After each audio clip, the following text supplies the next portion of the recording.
Prime minister house میں ان کا دل نہیں لگتا تھا.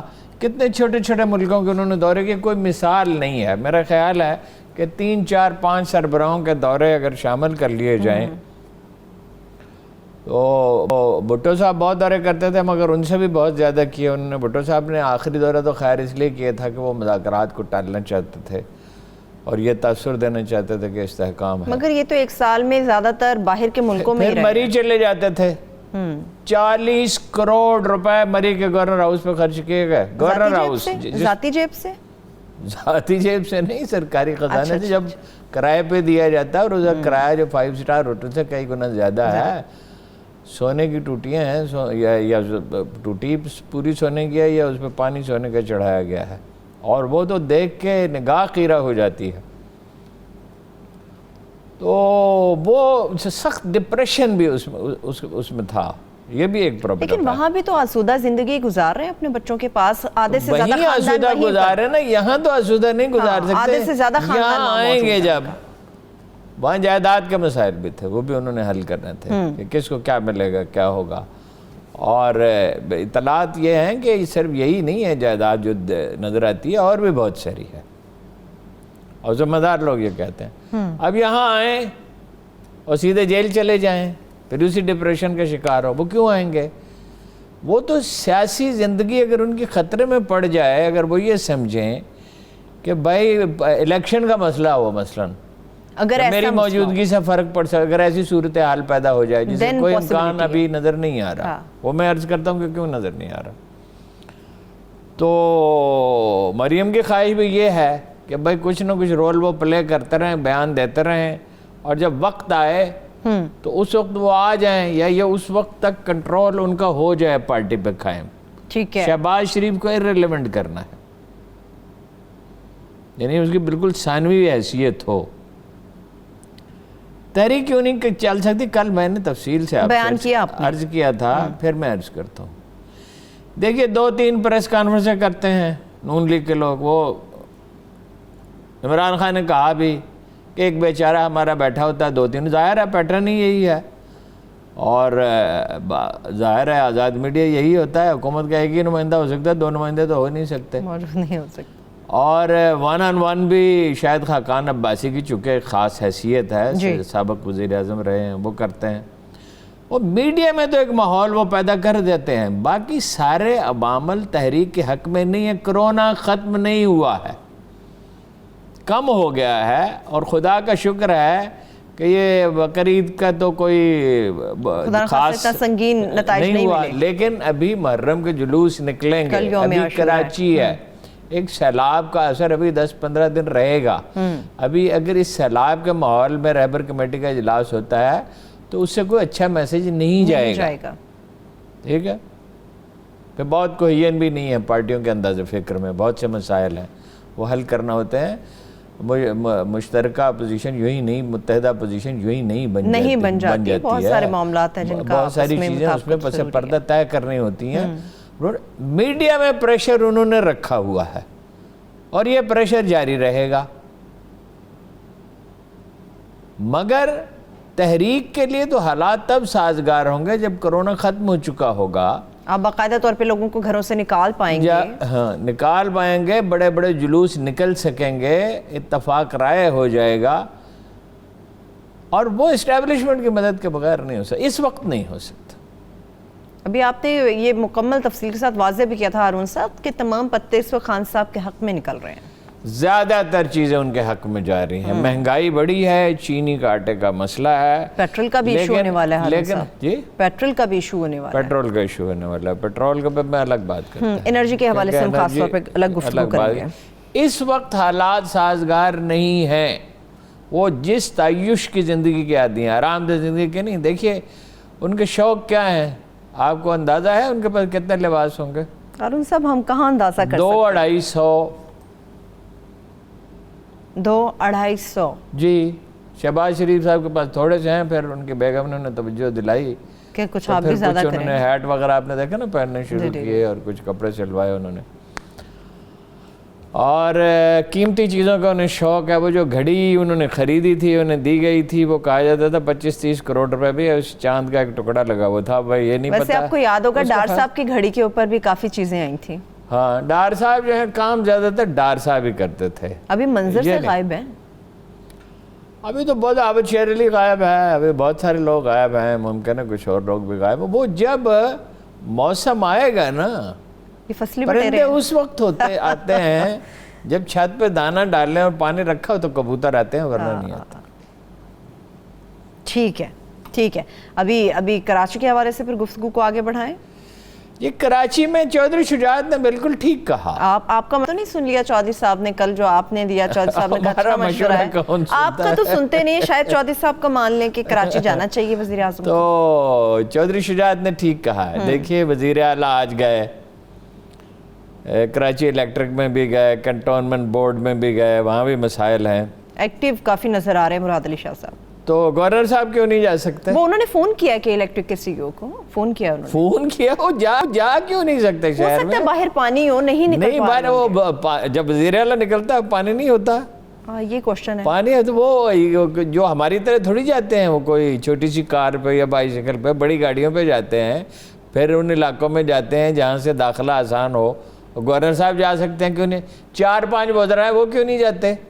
کراچی کے اسد صاحب ہیں, علی زیدی ہیں, فیصل بابڈا صاحب ہیں, وہ کیوں نہیں جاتے؟ دیکھیے 73 میں مجھے یاد ہے سیلاب آیا تو بھٹو جو ہے وہ ایک قصبے ایک شہر میں گئے ہیلی کاپٹر پہ, اور وہ کہتے تھے, کئی لطیفے بھی اس وقت مشہور ہوئے کہ جہاں جہاں سیلاب جائے گا وہاں میں جاؤں گا. اس سے ایک ڈھارس بنتی ہے. پھر یہ کہ جو ڈائریکٹ انفارمیشن ہے براہ راست جب مشاہدہ کرتا ہے, شہباز شریف بھی جاتے تھے. بلاول بھٹو کیوں نہیں جاتے؟ وہ تو اپنے آپ کو مستقبل کا وزیر اعظم سمجھتے ہیں, وہ کیوں نہیں جاتے بلاول بھٹو زرداری؟ نہیں, بلاول بھٹو کیوں جائیں گے؟ بلاول بھٹو کو کیا پڑی مستقبل کا وزیر اعظم سمجھنا, اور بات ہے انہیں معلوم ہے وہ کبھی وزیر اعظم نہیں بن سکتے. دیہی سندھ تو سارا کھنڈر بن گیا ہے. ہاں جی, وہ آج کیا بتا رہی تھی آپ کے خاتون کا ٹیلی فون آیا تھا کہ میڈیا نہیں دکھاتا.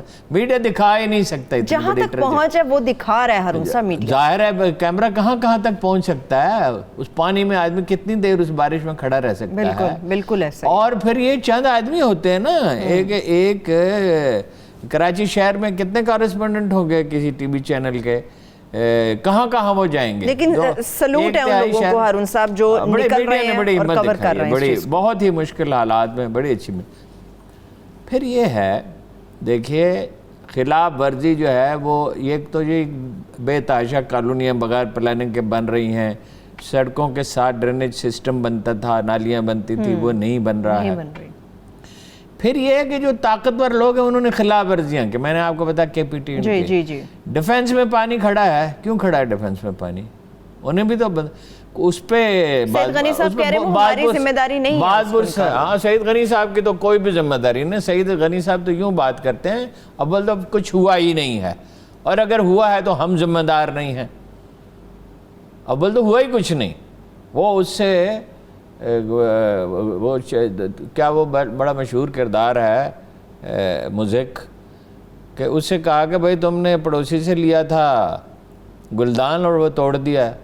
اس نے کہا اول تو میں نے لیا ہی نہیں, اور اگر لیا تھا تو یہ پہلے سے ہی ٹوٹا ہوا تھا. اس کے بعد تو پھر کوئی آپشن نہیں, کوئی جواب. سعید غنی صاحب تو یہ بات کرتے ہیں نا, وزیر اعلیٰ بھی بعض اوقات یہ تاثر دیتے ہیں, وہ کہتے ہیں پوش علاقوں کی ہماری ذمہ داری نہیں ہے, جیسے ڈی ایچ اے ہو گیا. نہیں, ذمہ داری براہ راست تو یہ بات ٹھیک ہے کہ ان علاقوں کی انتظامیہ کنٹونمنٹ بورڈ کی اپنی ذمہ داریاں ہیں, اور ڈی ایچ اے کی بھی ذمہ داری ہے, اور جو لوگ ذمہ دار ہیں اس کے ان سے بات پرس ہونی چاہیے. دیکھیے جنرل آصف جنجوعہ نے سزا دی تھی نا لوگوں کو, ایک آدمی بہت المناک حادثہ پیش آیا تھا, انہوں نے بھی دی, انہوں نے بھی بعض لوگوں کو کارروائی کی, جنرل کیانی نے بھی کارروائی کی.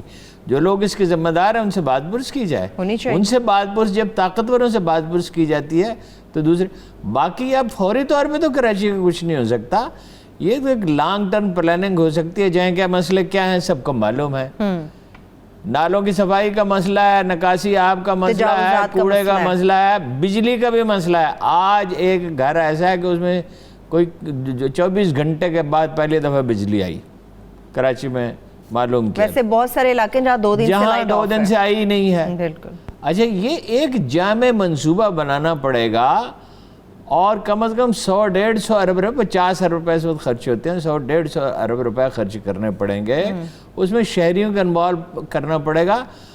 ہزاروں برس کا انسان کا تجربہ ہے اور سینکڑوں برس کا تو پریکٹیکلی ہے جب یہ بلدیاتی ادارے بنے ہیں کہ انتظام چھوٹی سطح پہ بہتر ہو سکتا ہے. اور اب تو دیکھیے جدید دنیا میں تو یہ ہے کہ ٹرانسپورٹ بھی, پولیس بھی, ایجوکیشن بھی, بہت سی چیزیں بلدیاتی ادارے ہینڈل کرتے ہیں. وہ ٹھیک ہے عمران خان نے بڑے شہر بڑے ملکوں کی طرح چلائے جاتے ہیں. تو وہاں جائیں, بیٹھیں, وقت دیں, انہیں پہلے جانا چاہیے تھا.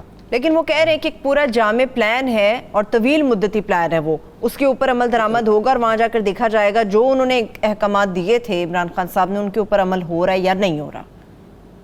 اب وہ کب جائیں گے اس کا فیصلہ عمران خان صاحب کریں گے. دیکھیے ایک بات تو یہ ہے کہ وہ ظاہر ہے جامع پلان ہونا چاہیے, بس شارٹ ٹرم ریسٹوریشن کا بھی تو کوئی پلان ہونا چاہیے نا. شارٹ ٹرم تو بھی کوئی منصوبہ ان کے پاس نہیں. اور تجاوزات ہٹائے بغیر کوئی چارہ نہیں ہے. بے شک وہ یہ ان لوگوں کو بڑی تکلیف پہنچے گی, اس کو کوئی متبادل سوچنا چاہیے. متبادل 80,000 کے قریب میرے خیال میں کل آپ نے ہارون صاحب بات کی 80,000 کے قریب لوگوں کو کہاں گھر دیں گے. کچھ نہ کچھ تو اس کا حل سوچنا ہی پڑے گا. رہ گئے بلدیاتی ادارے, وہ صوبائی حکومت کی مرضی ہے, وہ آج ختم ہو جائیں گے. آج نہیں ختم ہو رہے, ایک دو دن میں ہوں گے, لیکن کل اتوار ہے, محرم بھی ہے, آج اتوار ہے, آج ہفتہ ہے, کل اتوار بھی ہے اور عاشورہ بھی ہے. تو اب تو پریکٹیکلی تو ختم ہو گئے. اور وہ انہیں اختیارات دینا صوبائی حکومت کا کام ہے. دیکھیں اختیار مرکز میں صوبے میں تو چلے گئے, نیچے تو نہیں جاتے. وہ جب تک سپریم کورٹ مداخلت نہیں کرے گی جب تک یہ نہیں ہو سکتا, اس لیے کہ وہ دینے کے لیے بالکل تیار نہیں ہے. اب تک کا تجربہ ہمیشہ ناکام رہا. دیکھیے فوجی حکومتیں آتی ہیں, وہ بلدیاتی اداروں کے اختیارات دیتی ہیں, جس وجہ سے بھی دیتی ہیں. بعض لوگ کہتے ہیں کہ اپنی مصلحت کی وجہ سے دیتی ہیں, یہ صحیح ہو سکتا ہے. وہ چاہتے ہیں کہ مرکز میں حکومت ابھرے, کوئی طاقتور سیاسی عناصر نہ ابھریں. لیکن جیسے ہی سول حکومت آتی ہے کلاش شروع ہو جاتا ہے بلدیاتی اداروں میں. وزیر اعلیٰ کی مرضی کے خلاف کچھ نہیں, تمام اختیارات ان سے لے لیے جاتے ہیں. تو یہ کوئی نہ کوئی قانون بنانا پڑے گا, ترمیم کرنی پڑے گی. دیکھیے آئین اس کی گارنٹی کرتا ہے, لیکن آئین خود بخود تو نافذ نہیں ہو جاتا, اسے کسی نے نافذ کرنا ہوتا ہے اور اس کا عدالت سپریم کورٹ ہی ہے, اس کا بغیر نہیں ہو سکتا. ٹھیک ہے, لیکن ہارون صاحب یہ جو سیلابی صورتحال, اربن فلڈنگ کا خطرہ ہے, حیدرآباد کے حوالے سے بھی کہا جا رہا ہے کہ وہاں بھی اربن فلڈنگ کا خطرہ ہے, تو کیا اس بارش نے بھی خطرہ ہے, اس بارش نے کیا واضح نہیں کر دیا لوکل چناب کے کناروں پہ بھی خطرہ ہے, پختونخوا کے بعض علاقوں میں خطرہ ہے.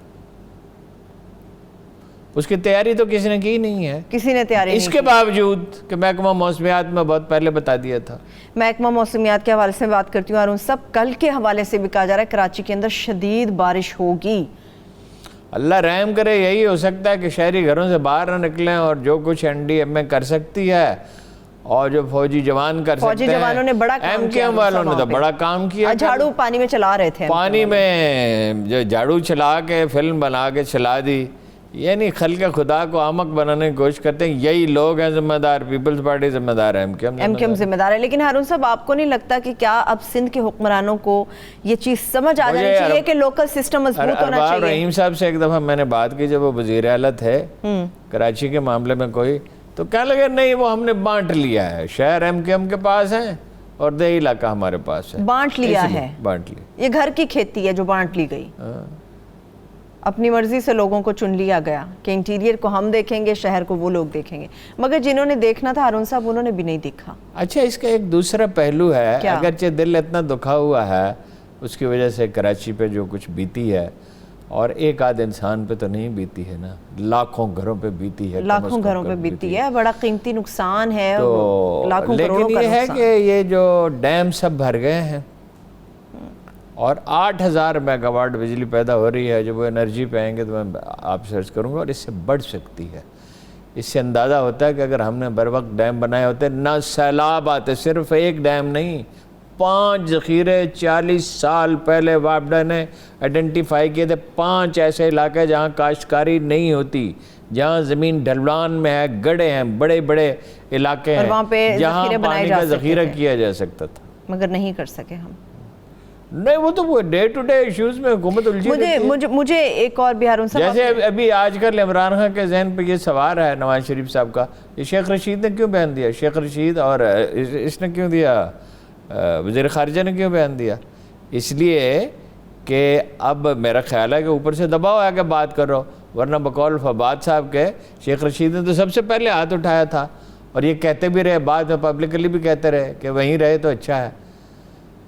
اب حکومتیں تو ان چیزوں میں الجھی رہتی ہیں. ٹھیک ہے, میں حکومت کن احتساب کا معاملہ بھی یہی ہے, بھائی اس کو اداروں پہ چھوڑو, اس کو یہ وزیر اعظم کا کام ہے کہ ہر وقت اس پہ بات کرتا رہے. وزیر اعظم اپنے من پسند لوگوں کے حوالے سے بڑی بات بھی کرتے ہیں کہ بالکل ٹھیک ہیں وہ لوگ, ان کے اوپر کوئی معاملہ ایسا نہیں ہے جس کے اوپر احتساب کیا جا سکے. میں ایک چھوٹی سی بریک کی طرف چل رہی ہوں, جب بریک سے واپس آؤں گی تو احتساب کے حوالے سے بھی خاص طور پہ گفتگو کریں گے, اور اس کے علاوہ انرجی کو جو صورتحال اس کے اوپر بھی تفصیل سے بات کریں گے. ہمارے ساتھ رہیے.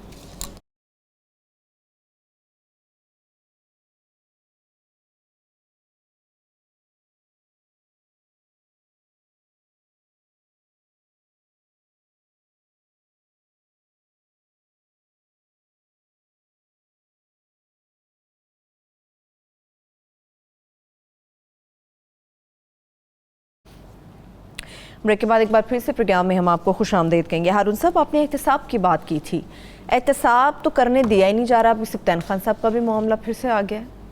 نہیں, سبطین خان کا معاملہ تو کوئی ناقابل فہم ہے, عجیب و غریب خبریں چھپ رہی ہیں. کیا؟ حالانکہ یہ جو شہزاد صاحب ہیں یہاں لوکل ڈائریکٹر ہیں اس کے نیب کے, ان کی ریپوٹیشن بہت اچھی ہے. شہزاد اکبر صاحب کی نہیں بات کر رہا, تو ان کی ریپوٹیشن بہت اچھی ہے.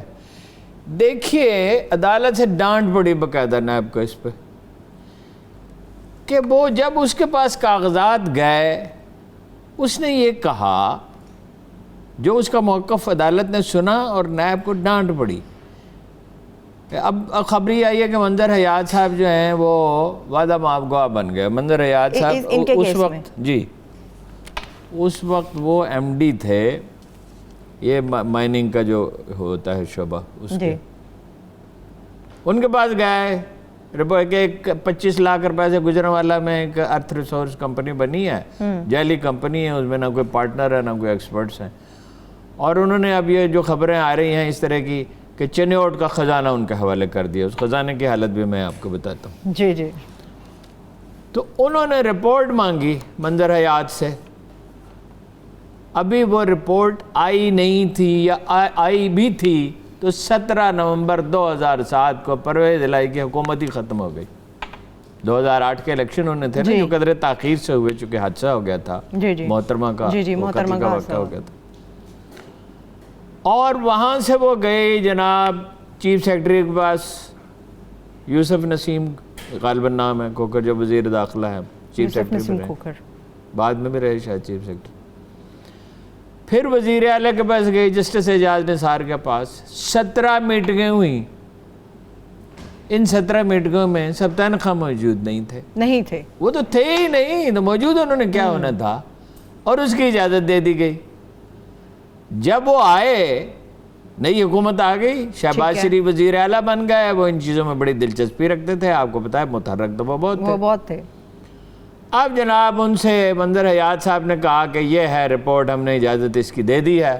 حالانکہ نگران حکومت کو اجازت نہیں دینی چاہیے تھی اتنے بڑے منصوبے کی, اگر وہ جو اس میں پاسبلٹی بظاہر نظر آ رہی. چند دنوں کے مہینوں کے مہمان ہوتے ہیں نگران حکومت, جن کی بھی آئے, وہ انہوں نے جا کے نواز شریف صاحب نے افتتاح کر دیا اور کہا کہ صرف لوہا نہیں ہے. اچھا, یہ چنیوٹ کے بارے میں ہمیشہ متضاد اطلاعات آتی ہیں کہ بے پناہ لوہا ہے, $50 بلین کا, 50 بلین. ایک امریکی کمپنی کے ڈائریکٹر نے, مائننگ کمپنی کے ڈائریکٹر نے مجھ سے کہا, جو ریکوٹیک میں انٹرسٹڈ تھے, کہ $50 بلین کا لوہا نکل سکتا ہے. خیر آسان نہیں ہوتا یہ بڑے لمبے. اچھا خیر, نواز شریف صاحب نے کہا سونا بھی ہے, کچھ دکھایا بھی تھا, کچھ سونا بھی ہے, چاندی بھی ہے.